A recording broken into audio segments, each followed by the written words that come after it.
right, let's get started. So welcome everybody to the 8th Agitare Fishbowl and the first of 2022. Before we get started, I'd just quickly like to tell you about Agitare. So Agitare is a community built of facilitators from across the national security and defense sectors who employ facilitated discovery, problem solving, team building, and design frameworks to enhance the mission, innovation, and transformation efforts of their units, offices, and organizations. Agitaria is currently being incubated by the Defense Entrepreneurs Forum as a part of their mission to promote a culture of innovation in the national security community. Now, last year, Agitaria leadership team welcomed the idea of having these public forward-facing discussions as a team, which led us to inviting guests to present on relevant topics that were circling the design community. We had a diverse group of speakers affiliated with organizations such as Solve Next, Air University, Joint Special Operations University, Drexel University, Arizona State University, and the State University of New York. These speakers have educated attendees on topics and frameworks such as Lego serious play, science fiction futures design, world building, the mechanics of facilitation, and resilient thinking. We're excited to continue bringing these focused lectures from those who are leading, practicing, and growing the design community. So today we're excited to execute this fishbowl a bit differently than we have in the past. Our speakers will lead us through the history of their research and provide a 20 to 30 minute lecture. We will then transition into a couple breakout rooms to explore questions provided by the speakers, where we hope you'll discuss with other participants. We'll then come back to the main room and share our insights together. So now I'd like to introduce our speakers. Colonel Jason True entered the Air Force in 1999 after graduating from the U.S. Air Force Academy with a bachelor's degree in legal studies and Russian area studies. After flying, training, and fighter aircraft for the first half of his career, he has spent the last decade focused on innovations in education, strategy, and leadership. This has included a year studying at the Air Force's School for Strategists, earning a PhD in the history of technology, coaching innovation teams from across the federal government, and most recently, leading the design team for Space Force education. He has extensive training in facilitation and design thinking, and is also a certified performance coach, personal trainer, and an Ironman triathlon coach. Colonel True goes by the call sign TOGA, is currently the Vice Commandant of the Air Force's premier leadership course for junior officers and their civilian equivalents, Squadron Officer School. Welcome back, Toga. Thanks, happy to be here. And Dr. Simon Mace is with us today, and he completed his master's in human relations from the University of Oklahoma in 2009, and then a doctorate of education leadership at Creighton University in 2019. Simon has a passion for developing and maximizing individual potential and team performance, and has led efforts including the Air Force Squadron Officer School think tank. In the realm of coaching and design, Simon holds credentials from Vanderbilt University, Columbia University, and Joint Special Operations University in the areas of executive coaching, teaching and technology integration, Lego serious play, and design and innovation basics. I'm happy to be introducing you two today, and excited to be hearing about the research that you've conducted and share that research with us today. So without further ado, Toga, Boomer, the floor is yours. All right, appreciate it, Cuss. It's good to see so many people here. Somewhat intimidating, I've got to be honest, because I know a lot of you are fans of your work, and so here we go. Let me tell you a little bit about what inspired Simon and I to do this. Sort of a macro version and then a micro version. Macro version, we were both at Squadron Officer School. So if you're not familiar, it's the primary leadership school for all Air Force captains. So 4,000 students a year. And we were trying to figure out how to deal with issues of performance, like sports psychology and cognitive performance and performance coaching, and bring that all in. And so we sent a few of our faculty members to the Johnson & Johnson Human Performance Institute. And that's where we got the sort of the energy management language that we're going to talk about. And we were wondering, well, this is good for all sorts of things. Maybe it's good for people who facilitate workshops, which we do at Squadron Officer School. And obviously we're involved with other groups like Agitare that do it. The micro version is that I'm sort of fortunate enough to lack natural aptitude for things that I actually want to be good at, which means that I have to like eke out advantages wherever I can find those. And facilitation is one of those things that I really love doing, but it doesn't come naturally to me. So thinking about energy performance in that sense, I felt like it's something that was helpful for me. So that's where we're coming from. I needed some skills that I didn't have as far as research goes. And that's when my partner, Simon, joined us. So I'm glad you're here today. He's an active student in one of our prestigious schools that the Air Force has for its officers. And so thanks for making time, Simon. Well, let's do something. So hopefully a lot of this isn't just us talking. And I'm on 2 different computers, so hopefully we don't get this wrong. There we go. New slide. We're gonna do something called Zoom Confessions.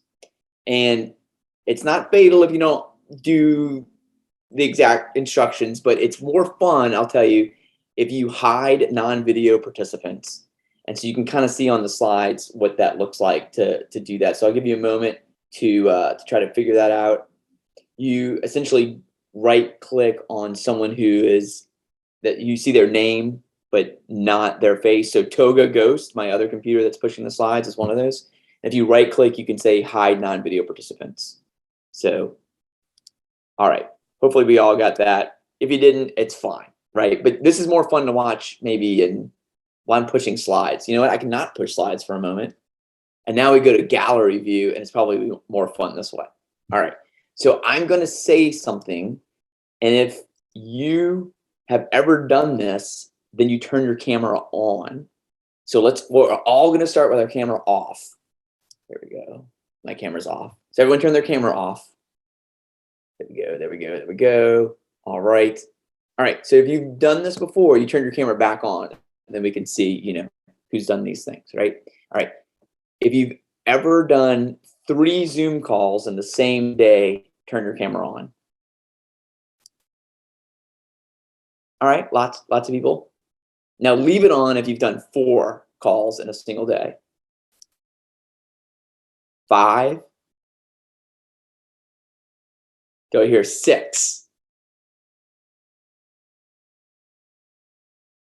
Is there we still have someone on 6? 7. 8. Oh my, I can't keep going. That's all. Okay, we have most people dropping off. Wow, that's amazing. You're amazing humans for being able to tolerate that. All right, everyone turn their camera off again for me, please. All right, now turn your camera back on if you've ever tried to do 2 Zoom calls simultaneously.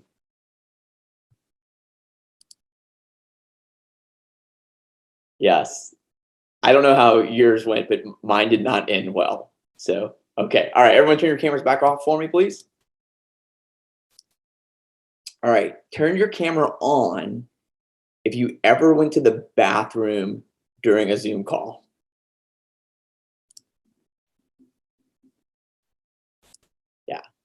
Yeah, some well-hydrated people here. All right, now leave your camera on if you forgot to mute it while you went to the bathroom.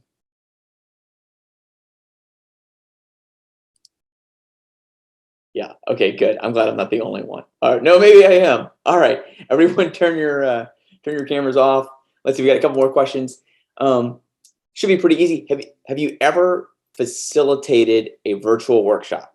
If so, turn your camera on.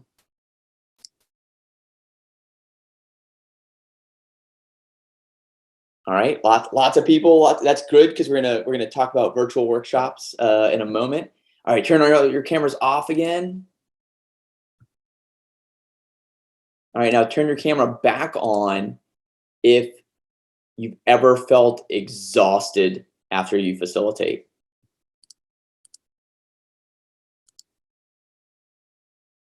Yes. All right. Now, one last question. You can either leave it on, but generally, all right, turn it on if you're ready to engage right now, right? To see how we're going to come better together. So hopefully everyone turns their camera on, right? All right, good. Well, thanks for playing along. Let me figure out how to push my slides again on this other backup computer, but thanks for playing.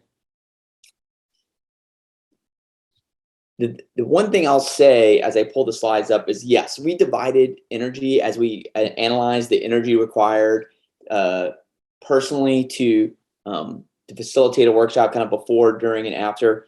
We put those in terms of different categories, and it's a little bit of a useful fiction, right? Because we know, your physical, your mental, your emotional energy, those are all very interconnected. But it's sort of a useful fiction. So we realize that, and but we thought it was a useful one for the purposes of what we were trying to do. All right, there we go. We have that back up, and then the next slide is going to be over to you, Simon.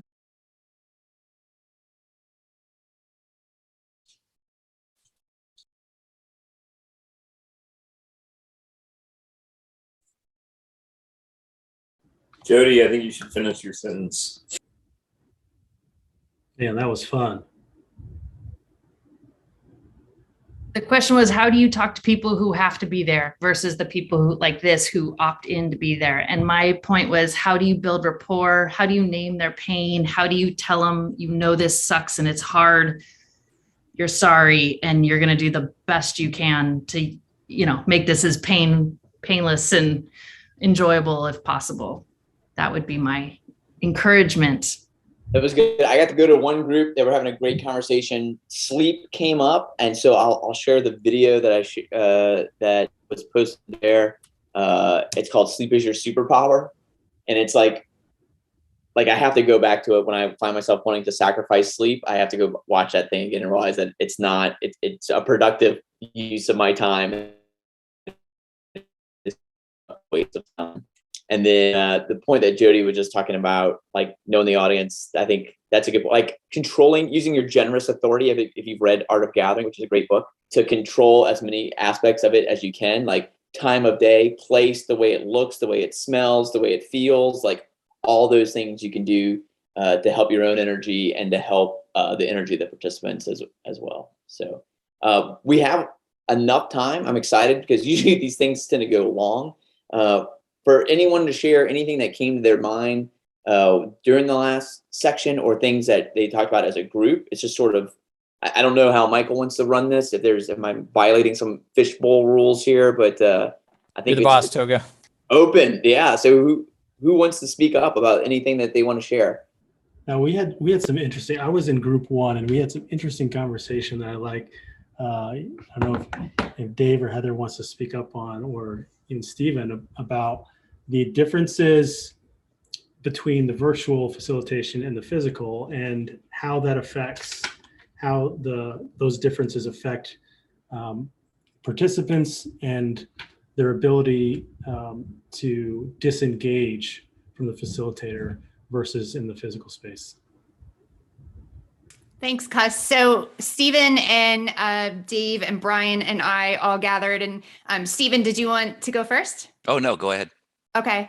So we were discussing just a few things. So the very first that was a commonality for virtual events was the, tools and access, to them. So, what kind of digital, I guess, blockers do we have? So, in my case, I support and deliver and facilitate events across the DoD. However, I actually am on the Army Teams tenant. And if anyone here is familiar with the new DoD tenants on Teams in the Microsoft 365, the tenants do not talk to each other. So we host weekly sessions, and we have users that join as guests. And when they join as a guest, they don't have chat functionality. They don't have the raise hand function. So they are blind to what's going on. So the only way we've worked around it is to implement some things, to try to, manage the energy in the room, so to speak. So, really calling out everybody by name. I reinforce,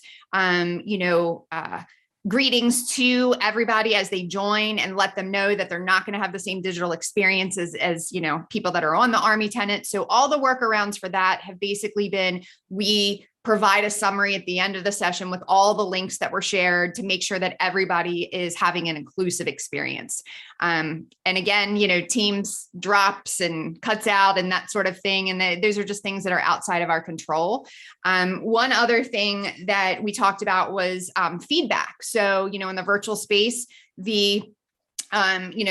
I guess the positive there is that we can actually solicit for feedback pretty much immediately. So, if you were giving an in-person workshop and people, were hanging out afterwards and talking, think of that. And we stay on and in the room and let people just hang out if they want to and ask questions and talk.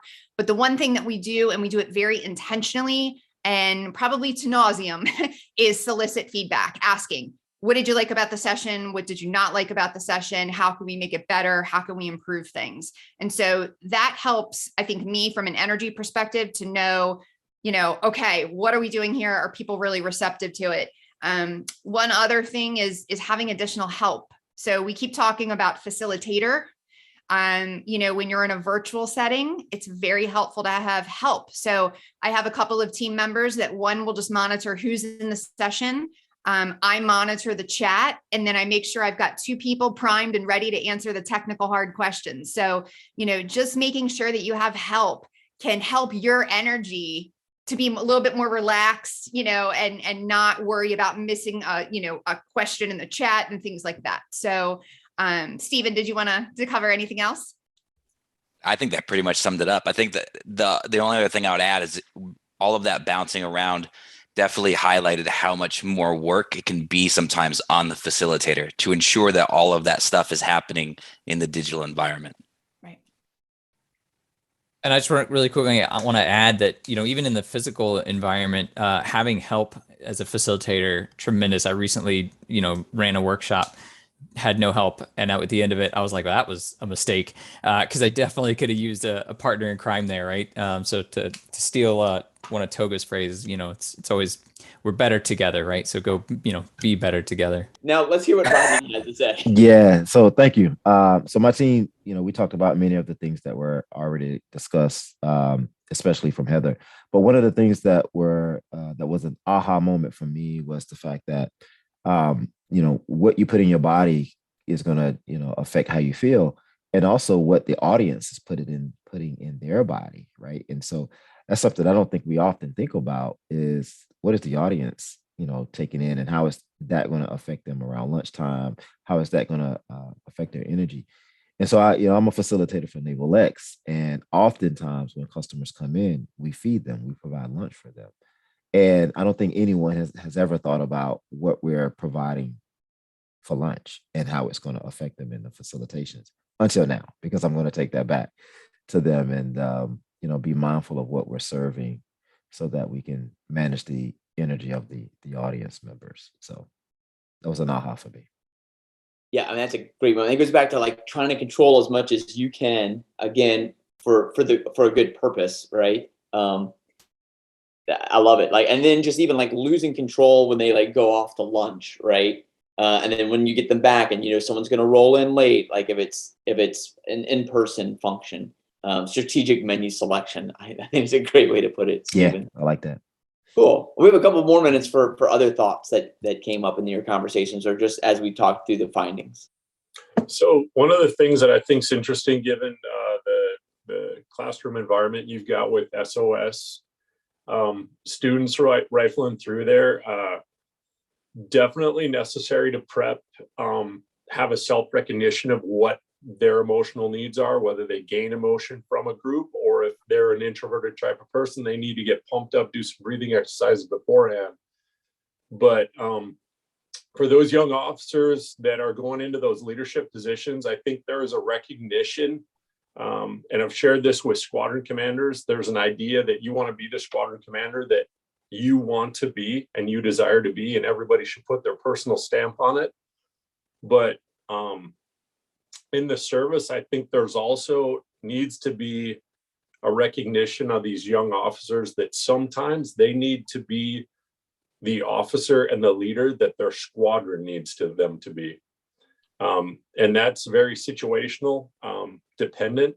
And sometimes they may have to get out of their comfort zone with the role that they're most comfortable with and gear themselves up for some uncomfortable conversations at times, and situations, because that's how they best serve the needs of that squadron at that particular time. So battling that yin and yang and knowing how you have to prep who you are to serve that organization, I think is important for young officers to understand also. So just throwing that out there. And I think it gets complicated when you have to do it in a virtual environment. There's a lot of factors and considerations at play, but throw that out there because I think it's pertinent to this conversation. Man, yes, it is. Like triple thumbs up, because, and this is why I think the Venn diagram of like design stuff and leadership stuff there's so much overlap there, which is why I think it's important for us to teach it to young officers, because it's not about starting. I mean, if you digest all the Stanford D school stuff and that's all you get, it sounds like we're trying to get them to go build a food truck, right? Like, no, we're trying to get them to be empathetic and try new things and be bold and be experimental, and like all the things that you talk about in design that we also want leaders in the military or all domains to be able to do. You hit it on the head, Dave. I appreciate that. All right. I'm kind of vaguely keeping track of the chat. So all I picked up is that Ethan is sending us all food now.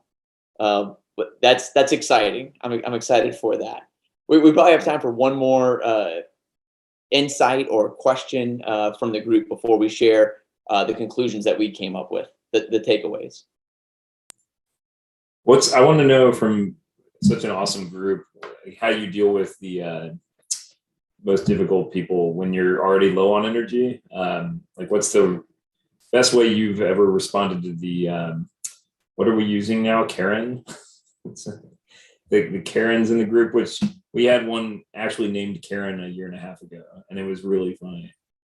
I just say, I think coaching, because sometimes you just have someone who's stuck on their situation, and the best you can do is try to help them solve it by letting them talk about it and keep guiding them, asking the right questions, those leading powerful questions that will help them come to the solution that they need.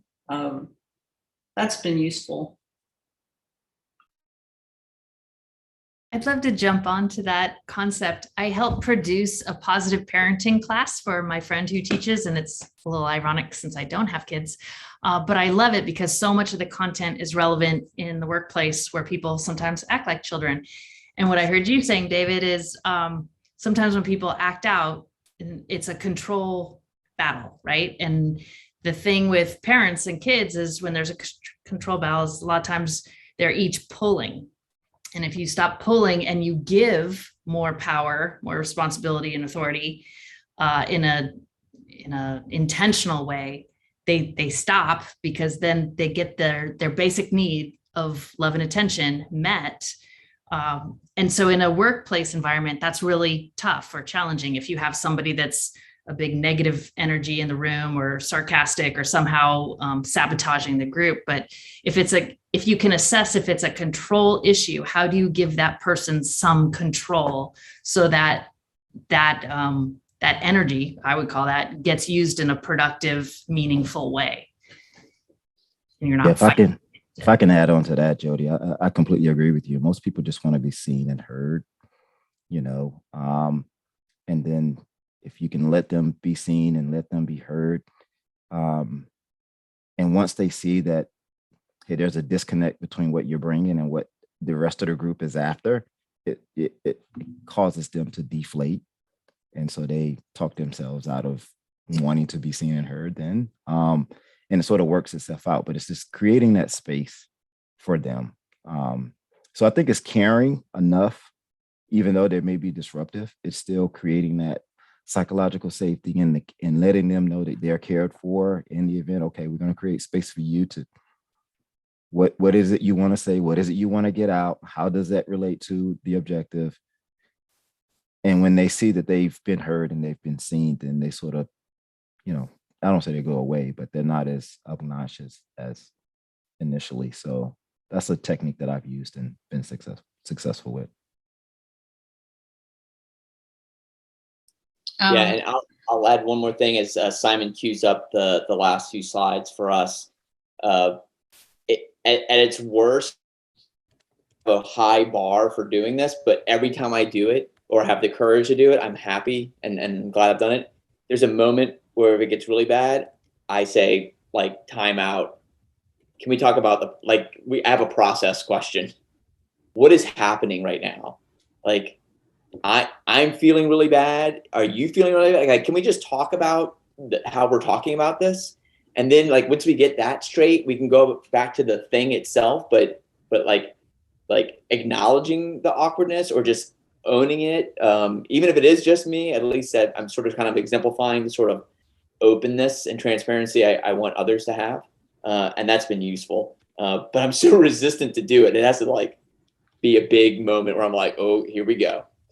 So Toga, I've actually seen you do a couple, and I thought that you'd bring it up already. So maybe you're holding it for something. So sorry if I'm taking your thunder away. But so I've been in facilitations with Toga before, and I've been in a facilitation with you virtually and physically, and I've seen you do this in both. And I think that I'm not sure that you know the impact it has because you are the one facilitating it. But as a participant, both in the physical and virtual space, seeing you practice this, you do this thing called the magic clap. And when I was reading the read aheads and going through a little bit of the prep work to have this discussion, I thought to myself, well, the magic clap hits on a physical energy and coordination, right? And we're not talking.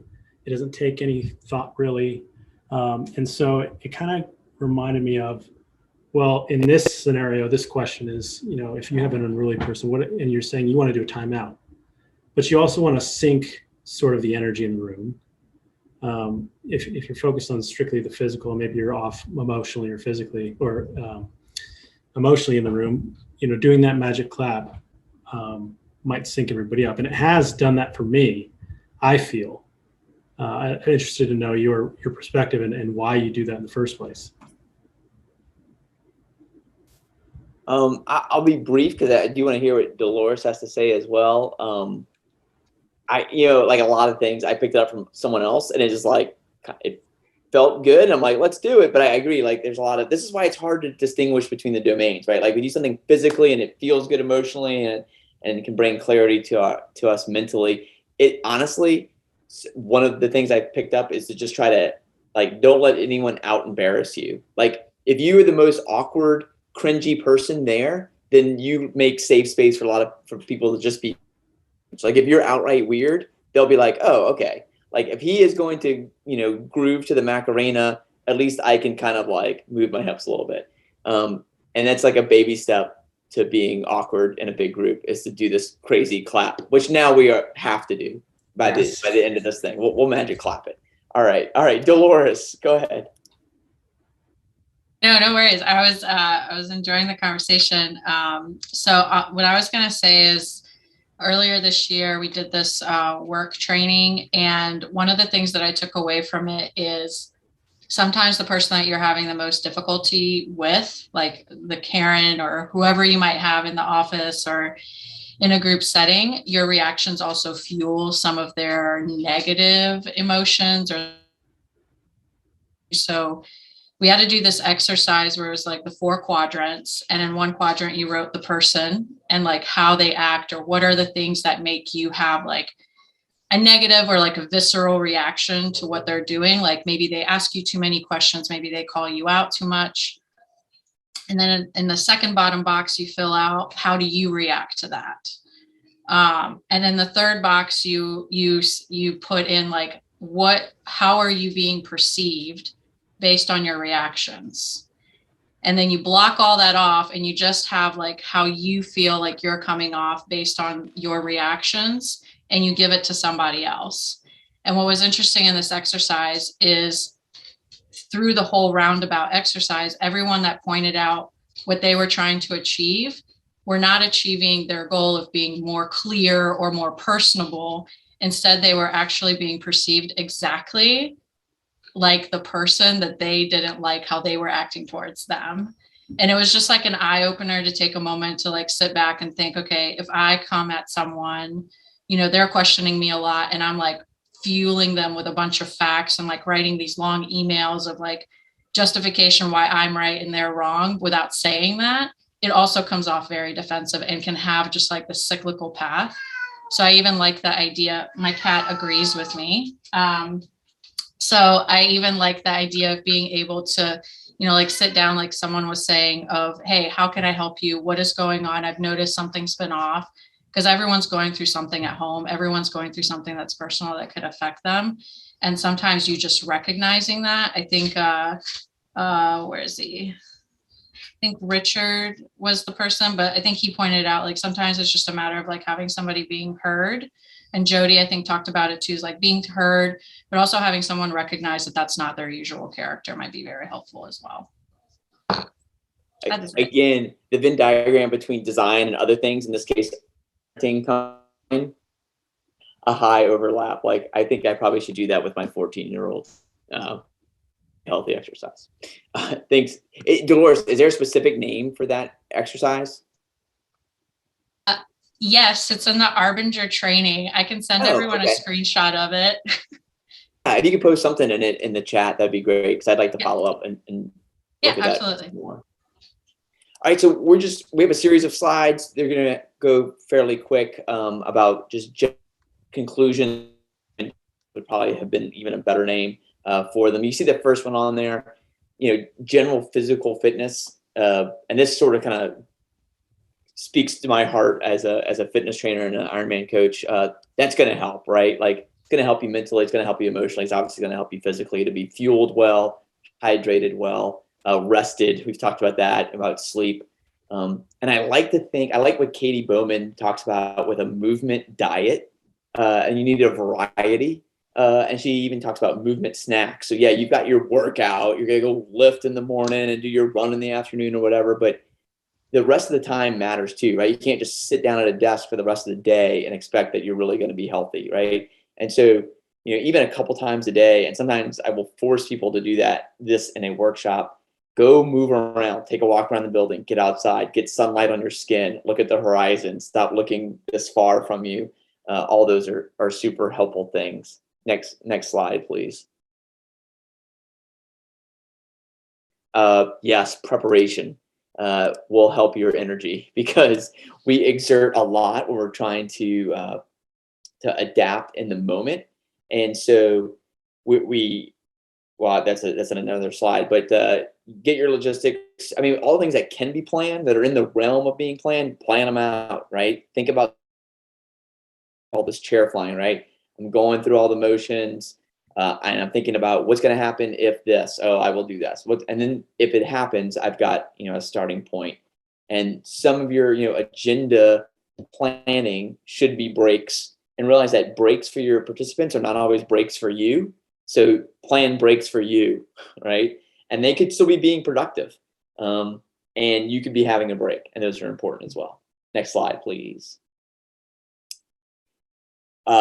You may be familiar with Schoen's Reflective Practitioner.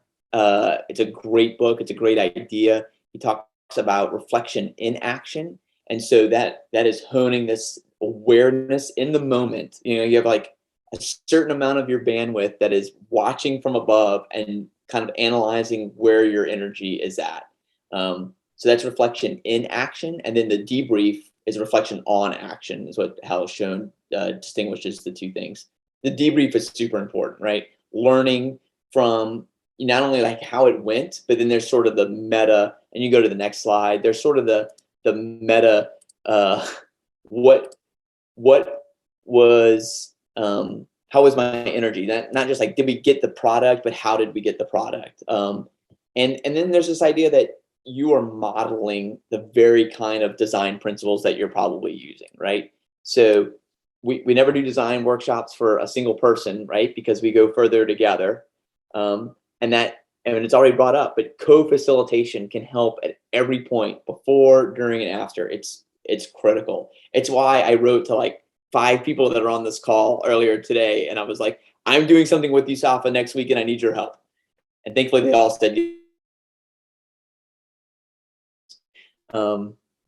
also, as far as modeling the designfulness, we don't do design for things that just can be planned and evolved, right? We're trying to find ways to leverage disruption or create disruption or deal with novelty or create novelty, right? So we talk about, and I love James Carson's book, and he talks about, you should expect to be surprised. And the same is true in our workshops, right? If we're doing a workshop about being prepared for surprise, you should be surprised in your workshop, right?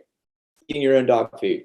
And then this came up as well, right? Being vulnerable, explicit about your own energy management, owning it when you're not feeling it, talking to your team about it, letting those co-facilitators balance you out. That often, I think, requires some time before the event to get together and make sure everyone knows where everyone's at, right? Do a check-in or a baggage drop, like, this is what I'm dealing with today. And then you kind of, sometimes just putting voice to those things is helpful. So those are the conclusions. We'll go to the final or the penultimate slide here. Obviously, we left a quadrant blank in the beginning, and it's this. Oh, thanks for pointing out, Heather, that Dave has his hand up. I'll come to you, Dave. Let me just talk to this point. We left that quadrant empty, right? We left it empty in the survey as well, just for clarity's sake. It is something that's talked about in that book, The Power of Full Engagement. And spiritual energy, simply defined as the capacity to align actions and priorities with a purpose beyond your self-interest. And that gets to deeper points about why we wanted to do this in the first place. All right. And so I have something to share. I don't know, Simon, were you going to share something at this moment as well? Oh, go ahead. Okay, I was just going to say, as we get towards the end here, the real end, as opposed to Cuss trying to give me the hook off the stage earlier, was this very much links with things that I feel like are in the spiritual domain, the things that I care about, right? Linking good people together, right? And I hope that you will connect with some of the people that you've met, maybe for the first time here, or reconnect with people that you haven't seen in a while. That is like, makes my heart smile. And the other thing that I feel is sort of part of my mission, like what helps get me up in the morning, is this idea that there's an advantage when all of us show up. And I mean that, and it's me trying to be clever, right? When all of us show up. And I mean, when every one of us bring all of us to the moment, right? You bring your full freaky self. And for those who lose energy when they're in a collaborative environment, which is typically how we define introverts, we need those people to show up too, right? Like, I don't want those people to not show up because they can't manage their energy. So my thought, like why this pulls at me, is like, if we can help those people, and myself included, figure out how to boost their energy or maintain their energy in a workshop, we can get more of them physically or there in the moment, and then bring more of themselves in the moment. And we can not only get more people together, but we get all of them together. And I think that's good, especially the work that everyone is doing, right? We're not, this group is not out just trying to create the next shiny thing that's going to make money. Like, we're out there doing service related things to try to make a real difference in people's lives. And that sort of speaks to my spiritual energy. Simon? Yeah, that's the big goal and why we pursued this research in the first place. How can we help facilitators do better? Because most facilitators are trying to help people do things better. The potential second and third order effects of getting this right and kind of socializing the research a little bit could be potentially very big. All right. So that's it. We have a few minutes left for questions. Dave, did you have your hand up? Yes, I did. If I had have a second, as you were just going through the conclusion, and you said, basically build in breaks for yourselves. With us trying to, incorporate or bring in an innovative culture into our environment, I say not just breaks, but build in branches and sequels. Build in time in the curriculum and your presentation that allows for those conversations and those ideas to get worked around the room a little bit. I think that brings everybody together and focuses them in on what you're there to do. I think facilitators put a lot of pressure on ourselves to fill every single minute, every little bullet point on every slide, and have 3 deep talking points on each and every one of those. I mean, the idea is that we want to stimulate the conversation and get that innovation going. And it brings me back to this old Chinese proverb that it specifically references the youth, but they should not be looked at as water glasses meant to be filled, but as candles meant to be lit. And in the military, we have a big problem with training versus innovation. In the military, we train a lot. We fill the water glass. And you've got plenty of GIs that are ready to step in line and say, what do you want me to do? What do you need me to do? I'm here to do it, but tell me what to do. We need you to think. We trust you as an expert in this environment. We really want your input and your thoughts. What's your best day look like? And let's get after that. So thanks. Yeah, thank you. I appreciate it. Again, everyone pouring in their input, listening to us. I'll have given us an opportunity to explain what we came up with and running it by a smart group of people. I really appreciate that. Simon, any last words, or over to Michael and Gus? We didn't get to the whole bracket breathing thing, and I can still stay later. But let's put a bow on this. Can you give us a magic clap? Oh yeah. Okay, so it's built up, so it's got to be good, right? It's really simple. I love this though. You get 1 clap, but you got to make it as funky and exciting and crazy as you could possibly do. So get that in your mind right now, and we'll count down, and everyone just clap it out. All right, and everyone come off mute because it's really weird, and if you hear like only 2 claps, right? So come off mute first. You ready? Okay, I'm gonna count it down. All right, 1, 2, 3. All right. Jody jumped up in the air. I love it. Okay. All right. Thank you, Gus, for making me do that. All right. Thanks again, Gus. Over to you, and then I will stay later to talk bracket breathing if anyone is interested. Yeah. No. Thank you. First, I want to say thanks. Michael is co-hosting. He's the Zoom master. Thank you, Michael, for always showing up to these events. When we talk about having support, Michael has been my support since day one, and continues to be. Thank you. And then Toga, Boomer, great job. Thank you for sharing your research with us. And I hope that you gained some insights during this process to hopefully continue that research and finish the virtual side of the house. But I did going back to what Dave said, it is funny how, we've built in this break to have these breakout sessions, which is the first time we've done that in a Fishbowl. And, going into my room, I saw a lot of participation and a lot of discussion going on. And then, those cameras stayed on. And so the energy had changed once everybody came back, which was really interesting. So, use those tactics as you facilitate meetings, as you facilitate your sessions. And we hope to hear how this may have improved your results that you're getting after. Like I said, look for future Fishbowl events. We've got a couple exciting coming down kind of the pipeline. And if you ever want to watch this again or share it with somebody, we'll be producing it, putting it on the YouTube page, and all of the previous Fishbowls are on the Agitare YouTube channel, so we could share that soon. And lastly, if you're not in the Agitare Slack group, we encourage you to join us. This is where you can, if you're facilitating an event or you're planning to, or you just want to learn a little bit more, this is where you can gain resources and talk with budding facilitators, new facilitators, or even high professionals like Toga.